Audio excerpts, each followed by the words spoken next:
কোন অবস্থাতেই যেন মৌলবাদীর উত্থান না হয়। আজকে আমরা তারেক সাহেবের মুখে একই বক্তব্য শুনি।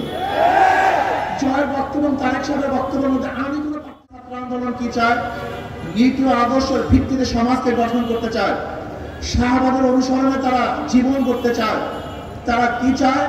তারা কোরআন ও সুন্নাহর ভিত্তিতে দেশ কায়েম করতে চায়। কোরআন ও সুন্নাহর নাম শুনলি অনেকের গায়ের মধ্যে জ্বালা ধরে।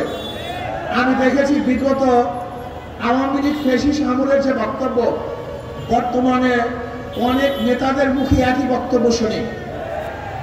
বিগত ফ্যাসিস্ট আমলে আমরা দেখেছি জয় বলেছেন কোন অবস্থাতেই যেন মৌলবাদীর উত্থান না হয়। আজকে আমরা তারেক সাহেবের মুখে একই বক্তব্য শুনি। জয়ের বক্তব্য এবং তারেক সাহেবের বক্তব্যের মধ্যে আমি কোনো পার্থক্য দেখছিলাম। আপনারা দেখছেন কিনা আমি জানি না।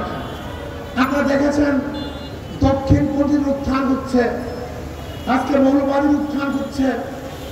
বর্তমান গতকালকে দেখলাম আমাদের মির্জা ফখরুল ইসলাম আলমগীর সাহেব মন্দিরে গিয়ে বক্তৃতা করেছেন, হিন্দুদের এক মজলিসে গিয়ে বক্তৃতা করেছেন।